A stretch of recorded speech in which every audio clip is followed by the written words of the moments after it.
Bien, ça fait déjà plusieurs semaines que nous tournons autour de l'autel des Holocaustes.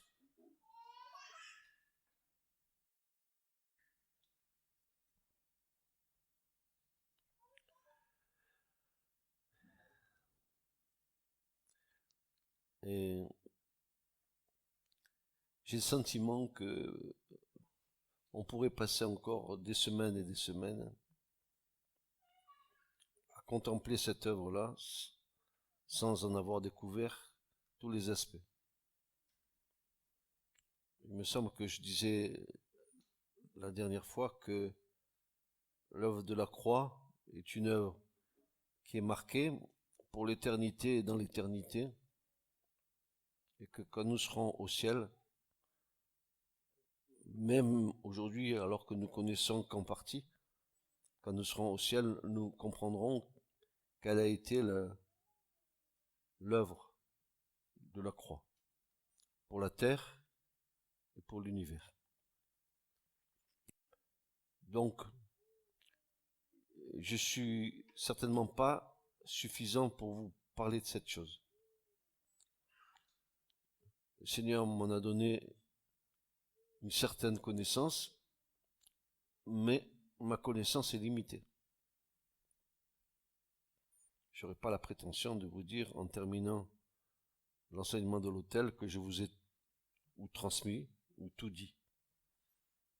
Certainement pas. Il y a tellement d'éléments qui viennent se rattacher à l'autel, donc à la croix, que on n'a pas fini d'explorer tous ces chemins-là.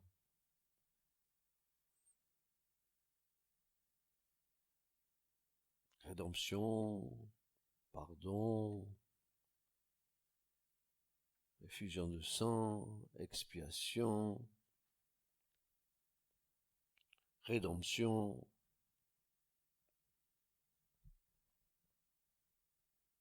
et tout ce qui s'y rattache. Seulement, on ne peut pas non plus terminer cet enseignement sans avoir vu deux axes principaux et les raisons pour lesquelles Dieu a voulu que le tabernacle soit dressé au milieu des hommes. Il avait une raison, outre sa présence et son désir, son intention profonde d'habiter au milieu de son peuple, et nous avons vu dans les autres enseignements que nous avons eus que le plan de Dieu n'était pas simplement d'être au milieu des hommes,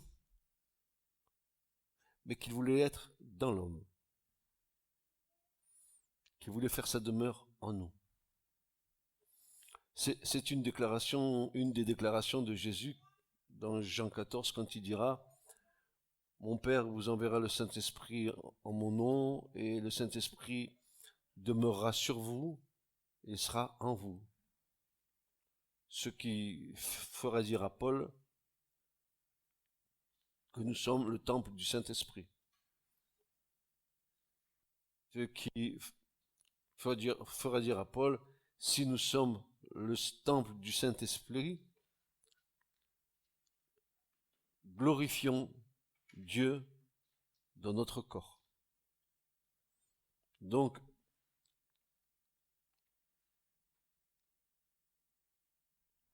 l'Esprit de Dieu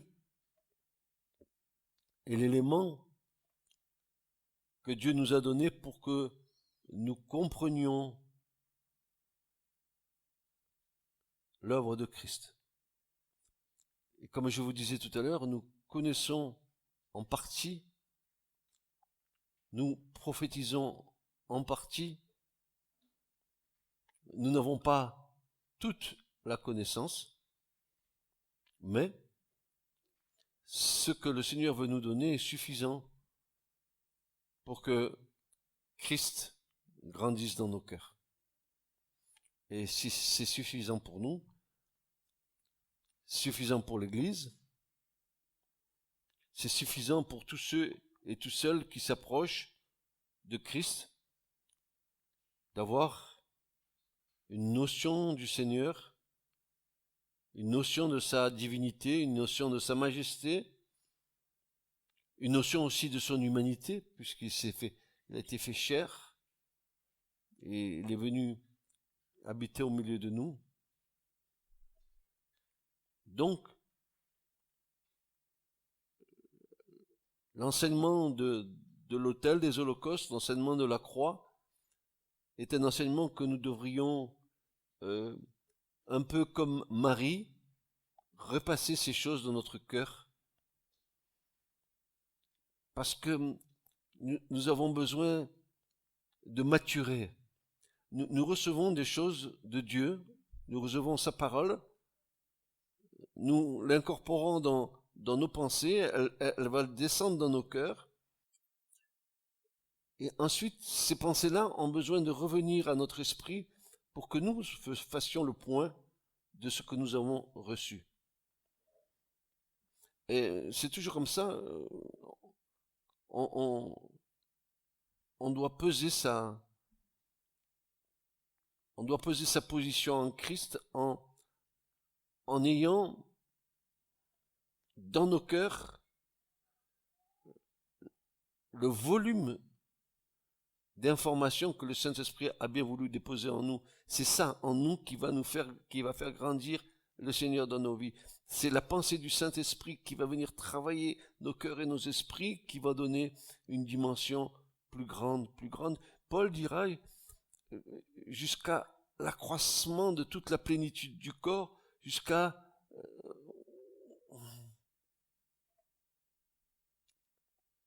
que nous puissions grandir à la stature de Christ.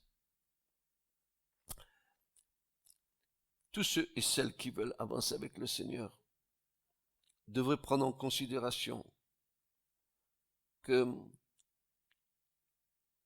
la connaissance que l'Esprit de Dieu nous transmet n'est pas une connaissance simplement pour connaître, comme la connaissance que nous avons dans le monde naturel. Mais la connaissance que nous transmet le Saint-Esprit, c'est pour nous faire grandir, pour que nous soyons à l'image de Christ. Un jour, Jésus a dit à ses disciples qui lui demandaient, mais c'était Philippe, c'était Thomas qui lui demandait, mais montre-nous le Père. Et Jésus leur dira, mais depuis si longtemps que je suis avec vous et vous ne m'avez pas connu. Mais celui qui m'a vu a vu le Père. Il faut que les gens voient en nous la présence du Seigneur.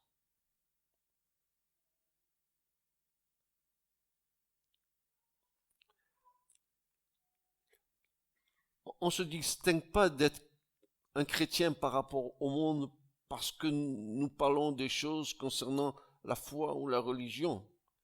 Les gens seront touchés parce qu'ils verront en nous la présence du Seigneur. Ils sauront qu'il y a quelque chose de différent. Le monde est capable d'avoir du discernement, comme nous avons du discernement. Ils seront capables de dire, mais il y a quelque chose là qui est différent. Le regard est différent. Les paroles sont différentes. Ce que cet homme ou cette femme transmet, c'est différent.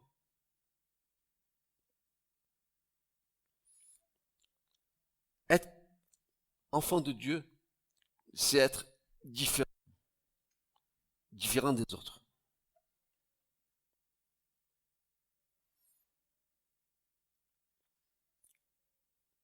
Tout cela parce que Dieu a voulu, il a désiré vivre en nous, et c'est un grand privilège que nous avons. Nous avons cette présence dans des vases de terre, et nous devons chérir en nous l'Esprit de Dieu qui vit en nous. Jacques va le dire, chérir l'Esprit de Dieu qui vit en nous. Nous avons trop tendance à ne pas prendre conscience que l'Esprit, nous sommes tellement préoccupés par les choses de la vie, que nous perdons de vue que Christ vit en nous. Et Paul fera cette déclaration il le dira aux Philippiens, il va dire, pour moi, vivre, c'est Christ, et la mort m'est un gain. Toute sa vie était dirigée vers le Christ.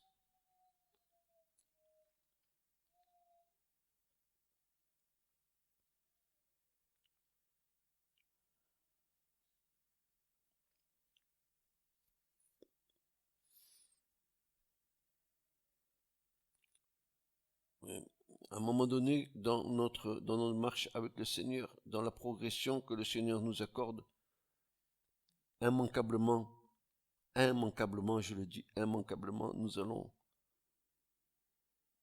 dans cet état d'esprit, de chérir cette présence qui est en nous. Le Seigneur grandit tellement dans nos cœurs que on est tellement impacté par cette présence. Et ça, c'est l'œuvre de la croix qu'il a accomplie pour nous. La croix. Le rendez-vous de l'univers. Il n'y a pas que les hommes qui ont été convoqués à Golgotha. Il y a le monde spirituel qui était là aussi. Tout le monde était convoqué. Dieu a adressé une sainte convocation, et ne croyez pas que la mort de Jésus à la croix, c'était une sainte convocation de Dieu pour l'univers.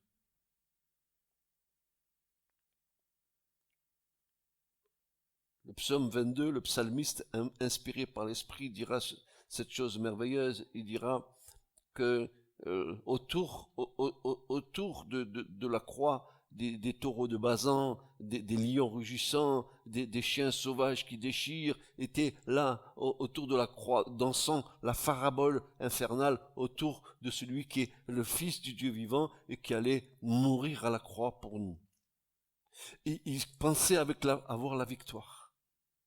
Il pensait d'avoir fait taire définitivement celui auquel ils étaient assujettis. Parce que quand vous regardez le ministère du Christ, quand vous voyez comment Christ assujettissait toutes choses, si bien que quand les hommes animés de démons voyaient arriver Jésus, les démons se manifestaient en lui disant, mais ce n'est pas encore le temps, ne nous envoie pas là où nous devons aller.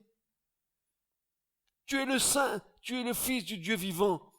Si les hommes ne reconnaissent pas le Christ comme étant le Fils de Dieu sur cette terre, dans le monde spirituel, tous les démons de la création, ils savent qui est Jésus et quelle est leur fin.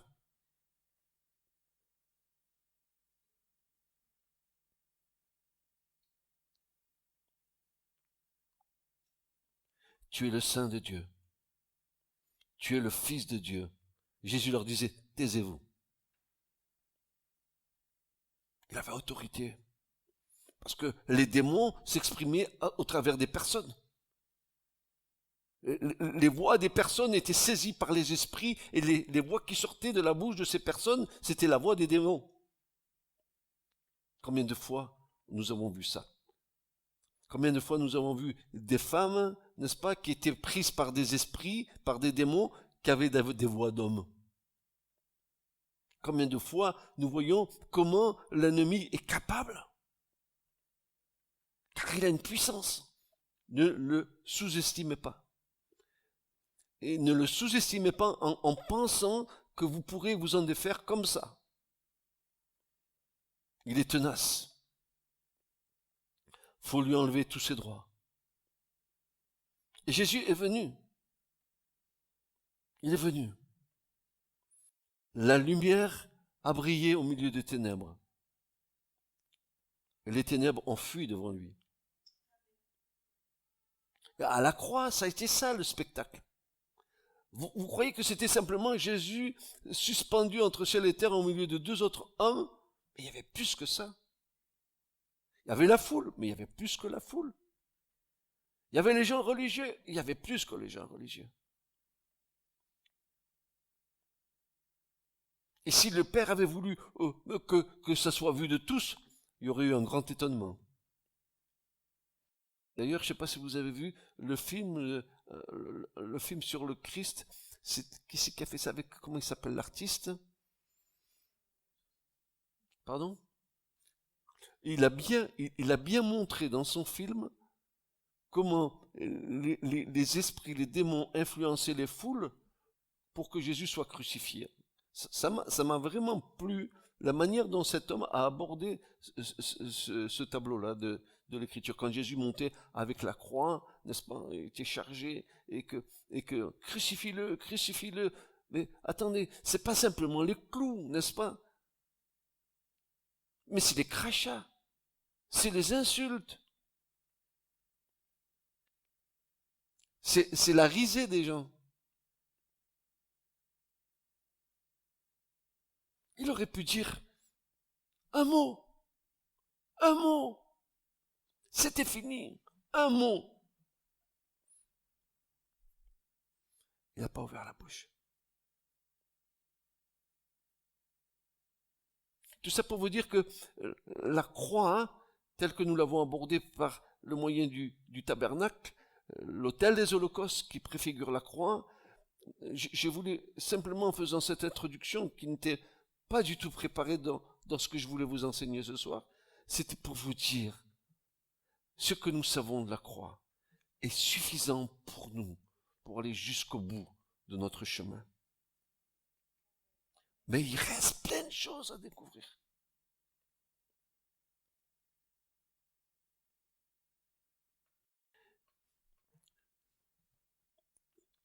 Je voudrais vous rappeler ce qu'on disait la semaine dernière.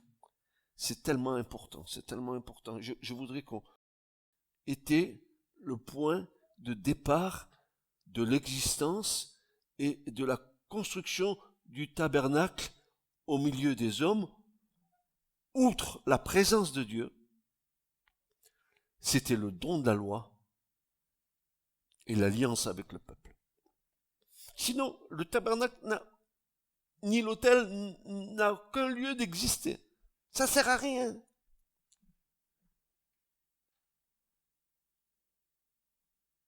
Le don de la loi et l'alliance avec le peuple. Dieu nous a donné ses commandements, il fait alliance avec nous. Tout ça sur quelle base? La base du sang. Nous allons le voir. On l'a entendu déjà la semaine dernière. Je veux le rappeler pour que ça se grave dans nos cœurs, ça se grave dans nos esprits, parce que ce sont des éléments qui appartiennent à l'éternité, ce sont des choses qui ont été dans le cœur du Père que Christ a réalisé. La raison d'être du fonctionnement du tabernacle était avant toute chose, était de faire satisfaire la justice de Dieu.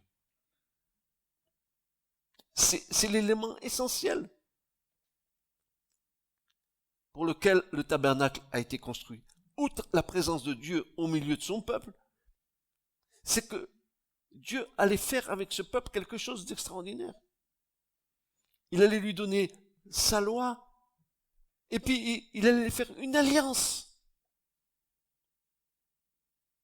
Mais écoutez, quand vous vous mariez, c'est pareil. Vous allez passer devant le secrétaire de mairie, il va vous rappeler la loi.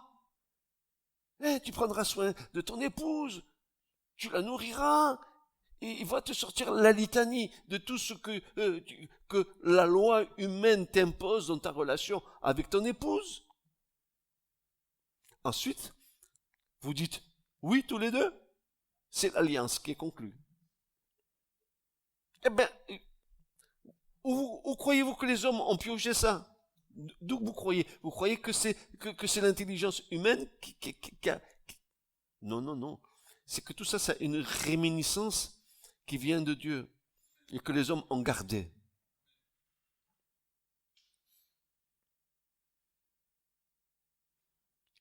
Les 10 paroles qui ont été données au peuple sur le mont Sinaï, je vous rappelle que les 10 paroles, c'est les 10 paroles qui sont sorties de la bouche de Dieu. Je vous rappelle que ces 10 paroles-là, c'est Christ, la parole manifestée à Israël. Parce que sur le mont Sinaï, c'est bien le Christ qui était là. Lui, le logos de Dieu, lui, le memra de Dieu. En hébreu, memra, c'est la parole incréée de Dieu. La parole qui existe de par elle-même. Elle n'a pas été créée par quiconque. Elle est là.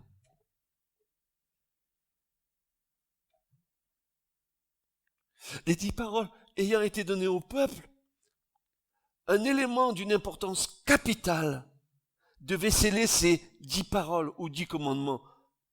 Il fallait sceller cette loi. Par quoi? Par le sang. Écoutez bien, la vie est dans le sang. Et lorsque la loi reçoit le sang, la loi devient vie. Ah, ça me plaît. Ça me plaît. Paul dira, la lettre, elle tue. Mais l'esprit vivifie. Il faut la vie. Et quand Christ a donné les 10 commandements à Israël, il avait déjà en vue l'aspersion de son sang sur cette loi. Il allait la sceller lui-même à Golgotha. Et même si pour l'instant c'était le sang des animaux qui était là, qui était comme préfiguration du grand sacrifice de Christ, déjà, sur le Sinaï, Christ, il avait en vue que ces commandements-là, ces 10 paroles qu'il donnait, seraient scellés par son propre sang.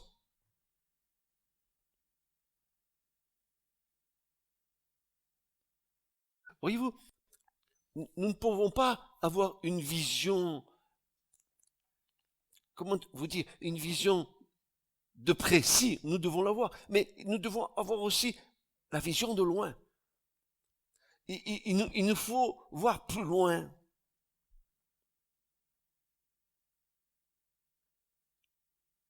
La loi de Dieu, écoutez bien, la loi de Dieu est le reflet de la sainteté de Dieu.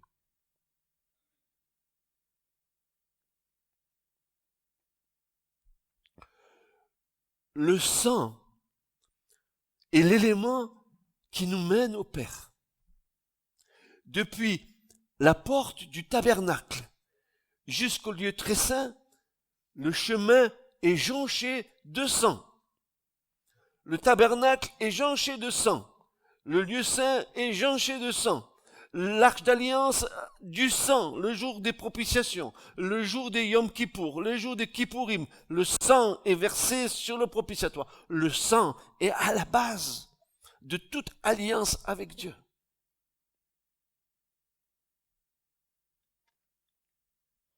Depuis la porte du tabernacle jusqu'au lieu très saint, le chemin est jonché de sang.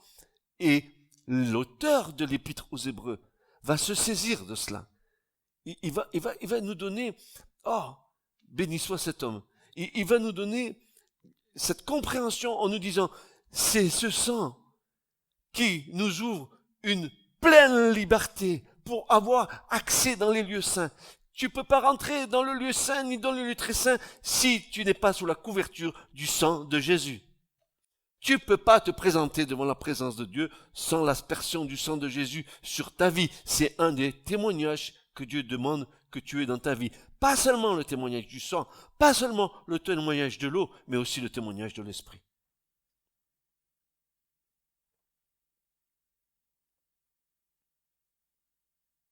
Hébreux 10, verset 19 nous dit ceci. Ayant donc, frères, une pleine liberté pour entrer dans les lieux saints par le sang de Jésus. Par le sang de Jésus. Soulignez ce verset, il est d'une importance capitale. Tu ne peux pas prétendre, n'est-ce pas, avoir une communion avec Christ si cette communion, elle n'est pas basée sur l'aspersion du sang sur ta vie. Impossible que ce soit autrement. Impossible. Hébreux 10, 19, ayons donc, frères, une pleine liberté pour entrer dans les lieux saints par le sang de Jésus. Mais alors, ça c'est pour nous aujourd'hui. Mais qu'est-ce que Dieu a fait pour asperger la loi de sang? Nous allons le retrouver dans Exode 24, versets 6 à 8. Exode 24, versets 6 à 8. Béni sois-tu, Seigneur. Ton œuvre est parfaite. Béni sois-tu, mon roi. Qui est comme toi?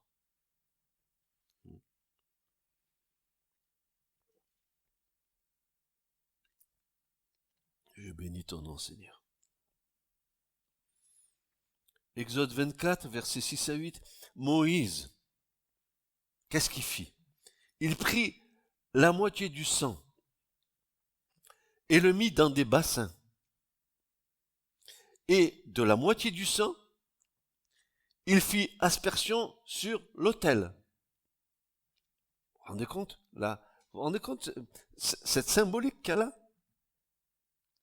Il est en train de nous dire qu'il y aurait de l'aspersion, qu'il y aurait dans un futur une aspersion de sang sur un autel et que cet autel serait la croix. Là où il y a le sacrifice, là où il y a Jésus suspendu entre ciel et terre, que l'oblation du sang serait là. Mais c'est prophétique. Moïse, il est en train de poser des actes prophétiques. Tellement puissants. Il prit, verset 7, le livre de l'Alliance. Et pour que tu comprennes bien ce soir, que le livre de l'Alliance, il va l'asperger de sang, mais après avoir été lu. Il faut que tu entendes d'abord. Il faut que tu sois d'accord d'abord. Il est dit, il prit le livre de l'Alliance et le lut aux oreilles du peuple.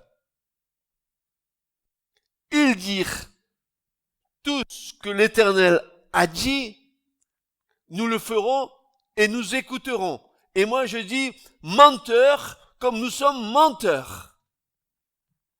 Parce que nous avons entendu les 10 commandements et nous les avons transgressés je ne sais pas combien de fois. En mentant, en trichant, en volant, en faisant des faux témoignages, en piquant la femme de ton prochain. Et en avant, en avant. Il faut que tu entendes ce que la loi dise. Alors le sang, il aura une efficacité. Regardez ce qu'il est dit là. Il prit le livre de l'Alliance, le lut aux oreilles du peuple. Ils dirent, ah, que c'est bien quand on est entre frères, hein. Oh, quelle belle prédication. Oh, qu'est-ce qu'il a bien prêché, le frère Francis. Oh, alléluia, que c'est bien, bien, bien, bien. Seulement, dès que tu tournes le dos d'ici, ah, qu'est-ce qu'il en reste dans ton cœur? Tu as entendu? Est-ce que le sang est venu sceller ce que tu as entendu?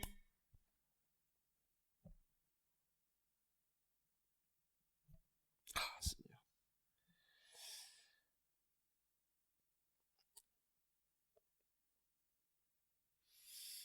Et bien sûr, Moïse, il va prendre le sang, et qu'est-ce qu'il fait?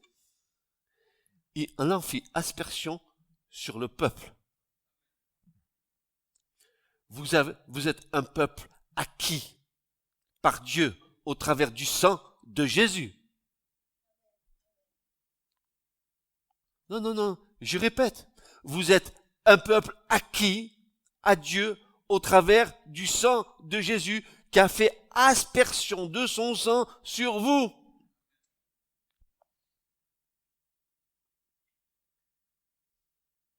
Voici le sang de l'alliance que l'Éternel a faite avec vous selon toutes ses paroles.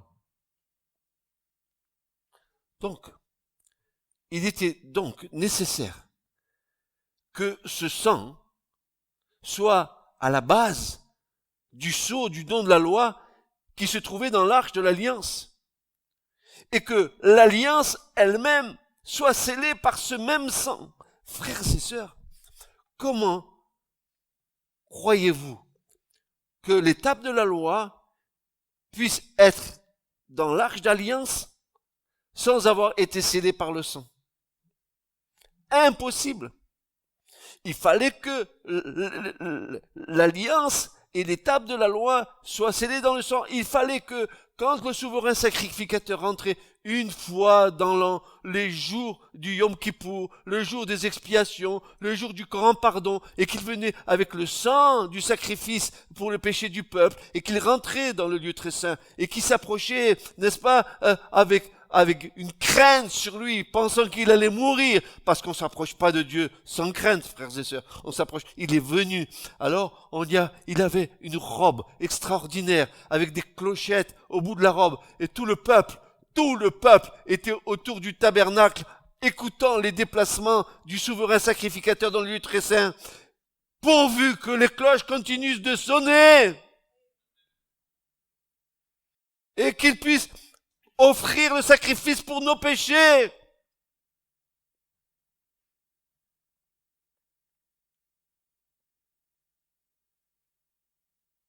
Et le souverain sacrificateur venait avec crainte et tremblement, et je vous passe pas des 8 jours qui précèdent ce temps béni de l'expiation où le souverain sacrificateur était mis à part devant les anciens d'Israël. Il se souvenait et il récitait tout ce qui était de la parole de l'Éternel. Il passait 8 jours en jeûne, en prière, pour aller faire uniquement cette cérémonie dont il ne savait pas s'il en sortirait vivant.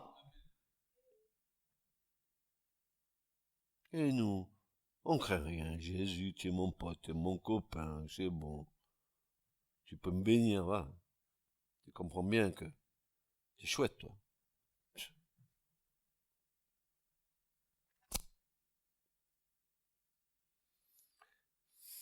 Hébreux 9, 19. Seigneur, prends pitié de nous.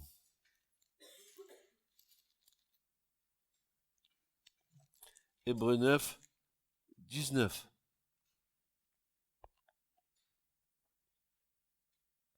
Et 18. Verset 18 du chapitre 9 de l'Épître aux Hébreux. Il est dit ceci. De là vient qu'aussi la première alliance n'a pas été inaugurée sans du sang. Car chaque commandement, pour ce qui concerne la loi, a été proclamé par Moïse à tout le peuple. Tout le peuple a entendu la loi. Tout le peuple a entendu les 10 commandements. Tous. Parce que la loi qui est transmise au peuple d'Israël, c'est une loi divine qui vient d'en haut. C'est une loi qui fait loi dans le royaume de Dieu. Il dit ceci. Car chaque commandement, pour ce qui concerne la loi, ayant été proclamé par Moïse à tout le peuple, il prit le sang des veaux et des boucs, avec de l'eau et de la laine écarlate et de l'hysope, et en fit aspersion sur le livre lui-même et sur tout le peuple, en disant, c'est ici le sang de l'alliance que Dieu vous a ordonné. Et de la même manière, il fit aspersion du sang sur le tabernacle aussi et sur tous les ustensiles de service.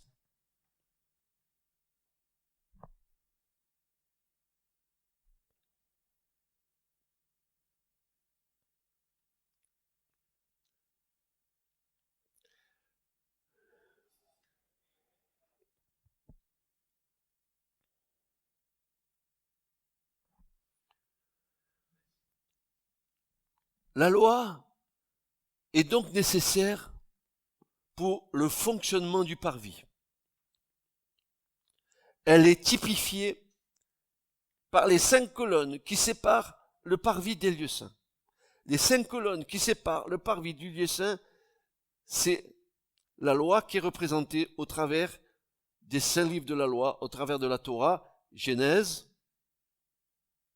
Exode, Lévitique, Nombre, Deutéronome. Ce sont les 5 livres de la loi, les 5 piliers. Le parvis, c'est le lieu où la justice de Dieu s'exerce. Tu imagines bien que si tu veux avoir la vie de l'esprit en toi, si tu veux vivre par l'esprit, si tu veux être enseigné par l'esprit, il te faut, pour naître de nouveau, passer d'abord par la justice de Dieu.